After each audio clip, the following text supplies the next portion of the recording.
Boruto Tubular Vortex Chapter 16 starts with a flashback of Kashin Koji teaching Boruto how to use Flying Raijin Jutsu, or should I say more of like a variation of the jutsu. It isn't the exact same as Minato's, it's more of like a new kind of lesser version, I guess. It's just a variation of it. It's has the same principles, it follows the same kind of thread, but Boruto just calls it Flying Raijin. It isn't exactly Flying Raijin, but it does use the space-time ninjutsu kind of format. So anyways, Kashin Koji basically teaches Boruto how the future version of him learns the jutsu. So he uses metal as like a medium to like transfer his chakra into, or be able to like pass his chakra onto, or imbue the metal with his chakra. So things like Boruto's sword, kunai, shuriken, things like that. He's able to pass it onto them, as well as metal symbols or shapes. So he basically explains to Boruto that if he just did it to, like, let's say a regular shuriken, right? He uses the example, if he throws a shuriken to the north and a shuriken to the south, Boruto would be able to detect his chakra, but he wouldn't know exactly which shuriken he would pop up at. So he would be able to sense them, but he wouldn't be able to teleport to whichever one he wanted to at will.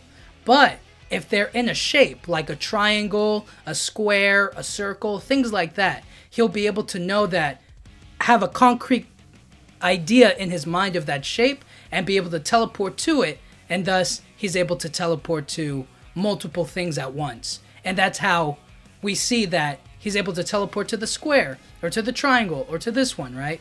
And we also know that it takes him longer the further away something is for him to like get a lock on. So it's just a cool callback to when he was first using the jutsu, and he was like, I need to concentrate, I'm not as good as my grandpa, as Minato. So he just needs to concentrate a lot more.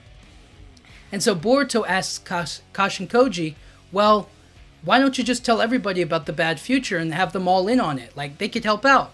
And Kashin Koji has to explain to him that, well, if I told everybody, then that would change the future even more, you know? If he told everybody, like Shikamaru, the village, just basically everyone about the bad future, then they would change the future. Things would change because they know that, you know? And even him telling Boruto the future changes the future, little by little. But they're actually people who can do something about it, you know? He calls them a singularity, somebody who his future can change, or his destiny can twist and turn and go into a different direction. And so Kashin Koji, Boruto, and he also names Ada, who's watching all of this on her Senrigan, as singularities of fate, people who are working towards a good future. And they're a part of this now. They're a part of this preventing the worst possible future and making a good future. So their knowledge of the future, or what's to come in the future, is what makes them a singularity, singularities of fate. Now Ada, coming out of her Senrigan, is talking to Sumire and Sarada about Boruto, and Sarada saying, I want to help Boruto, where's Boruto, let's go help Boruto. And Sumire is more of like on a, well, maybe Boruto doesn't want us right now, or going to Boruto right now doesn't seem like the plan at all. Like, you need to put yourself in Boruto's shoes. If he's trying to keep us out of harm's way, then maybe what we need to do is stay here and wait for the right time for Boruto to come and help us out. And Sarada's kind of pushing back like, well, you saw Boruto got shot, right? You saw Boruto was fighting them on his own. You saw Boruto needs our help. He needs us. And Sumiri's kind of like, well, maybe it was because we were involved. Maybe because we were there, he got hurt or was in trouble, you know? So she feels like it's more so like, let's wait for Boruto to come to us and ask us for help, rather than us try to go out there and cause some problems, and then he has to step in and get hurt again, you know? And Sumire then tells her, you know, she basically says that she has feelings for Boruto. She tells Sarada is that like, you know I like Boruto, right? And you knew that I liked him. And yet you still like leaped into his arms, hugged him, gave him a big old hug, and you didn't think about me. And it's kind of like, you weren't thinking about my feelings. And the same way that you're not thinking about Boruto's feelings in this very moment. And then she was like, I tried to give you a little bit of leeway because of your feelings for Boruto. You guys are friends, you know, but you didn't even think about me. You didn't even think about how I felt or about how Boruto's feeling right now. And Ada is like kind of watching all this, like not using her Senrigan. She's in the middle of it and she's like, this is so awkward. It's so like dramatic and there's so much tension in the air, but she kind of likes it. She kind of likes the tension, the drama of it. And so Sumire gets up and leaves, and Sarada's like left there pondering, like, is me going to join Boruto really necessary? Is it really going to help him? And so at the last moment, Shikamaru contacts Ada via mind transmission, and he's like, I need your help. So then we cut over to the elders, Koharu and Hamura, and they're talking to, I guess, a feudal lord of the Land of Fire. And here or there, they basically talk about how they need to kill Boruto and basically get rid of him. You know, he's still an enemy to Konoha, to the village hidden in the leaves. So they need to take care of him, and if they don't, there's going to be consequences. So that's a harsh, thing moving forward. Then we cut to Shikamaru and Ada talking, and Ada tells Shikamaru about Shinki turning into the divine tree like a Shinju, and how he wants to devour Gaara. And she also says that Gaara's sealed in the magnet iron sand ball thing, and he's safe for now, but Ryu, because he has the jutsu, can unseal it and basically devour Gaara whenever he wants. So, and then she also explains that was actually all happened like hours ago. I can't watch them in real time because Mamushi, Bug's Shinju, can see me when I'm using the Senrigan. So I'm not going to be using it in real time anymore to like watch what the Shinju are up to or what they're doing, because then they'll be able to know where I am and see me, and it's creepy, it's weird. And she also says, I know you helped Boruto, Shikamaru. And Shikamaru's like, I don't know what you're talking about. And she also says that Kawaki and Boruto are now working together. And then Shikamaru asks her, he's like, that there was a toad that came into my office and was telling me how to get in contact with Boruto, how to help Boruto, and things like that. It's Kashin Koji, isn't it?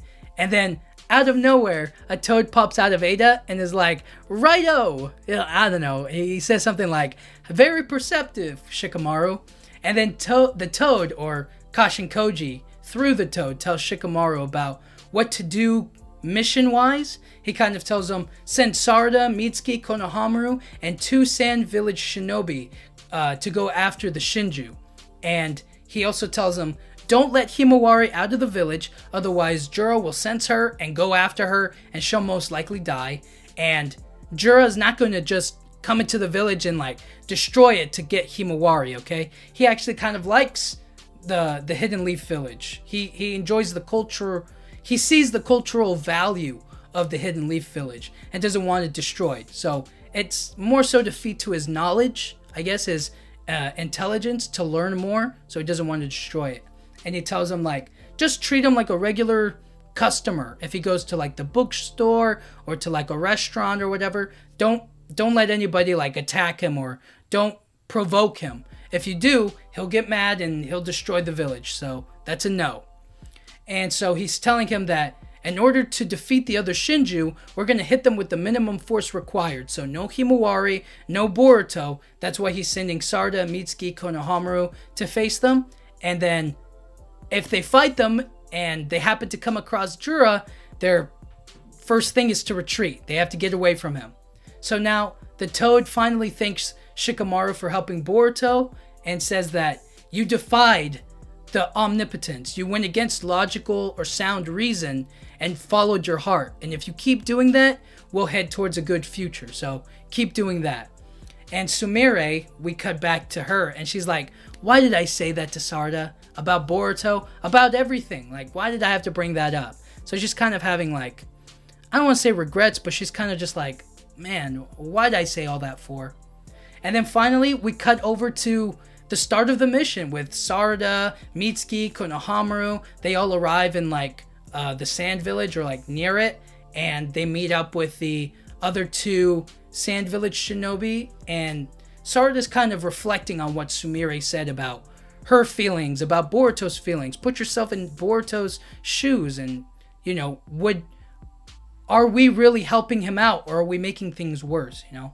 And so they meet up with the Sand Shinobi and they find the Shinjus just hanging out, or they find like a toad, one of Kashin Koji's toads, and they realize that it's a connection or a clue to where Kashin Koji is. And so they basically are like, we got it. We have a clue linking Boruto and his accomplice. And that's where the chapter ends. And I have to say, there was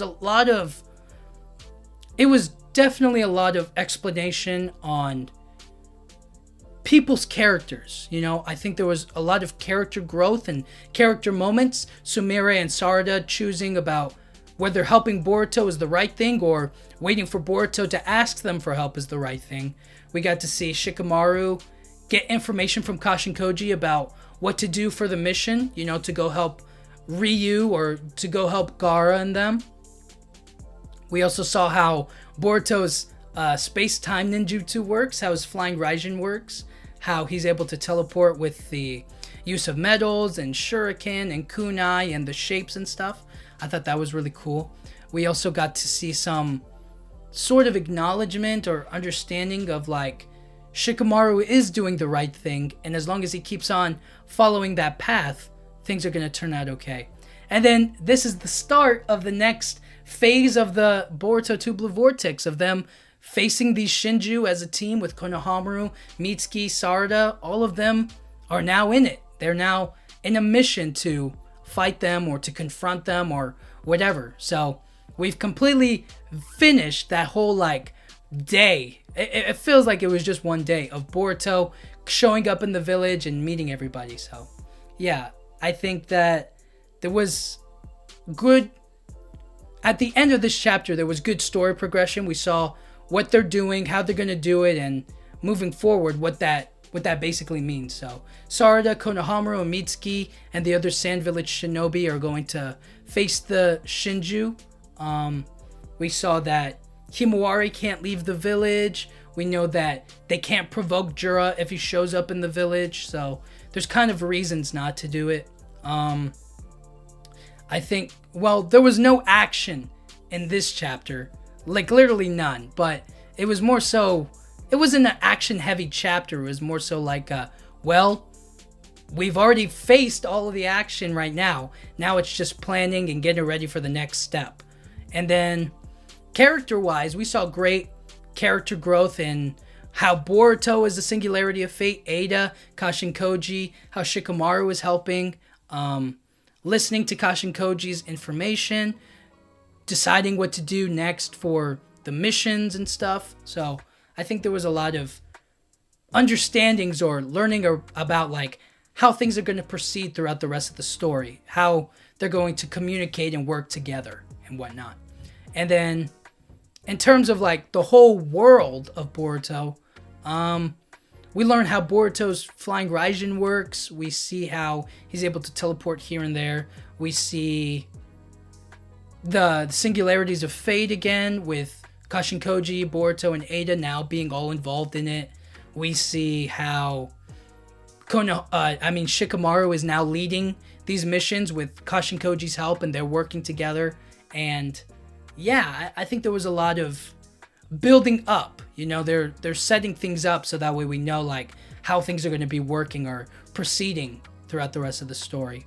And then the ending is with them finding a clue, one of Kashin Koji's toads, and now the team assigned to the mission is going to be finds them, and they're going to be dealing with them in the next chapter. So I thought it was pretty nice way to end the chapter. It's setting it up but not giving us everything, so overall, I give this chapter a 7.9 out of 10. It's missing a lot of action. Well, any action, basically. It's more character focused and letting us know that what's coming up next and how we're going to move forward is important. So we're going to see how they work as a team, the mission at hand, and how Shikamaru and Kashin Koji will be working together. Boruto and Kawaki may be working together. We see Ada learning new things about being a singularity of fate and whatnot. So it's going to be very interesting to see how it moves forward. This was a setup chapter, setting up all of the little dominoes, so that way when the time comes, we know that, like, okay, this is how all the puzzle pieces are going to fit, or this is where it's going to all knock down and come clear to us, like how things are being used and why things are being done. So it's really interesting. It's cool. But 7.9. Thank you guys so much for watching. Yeah.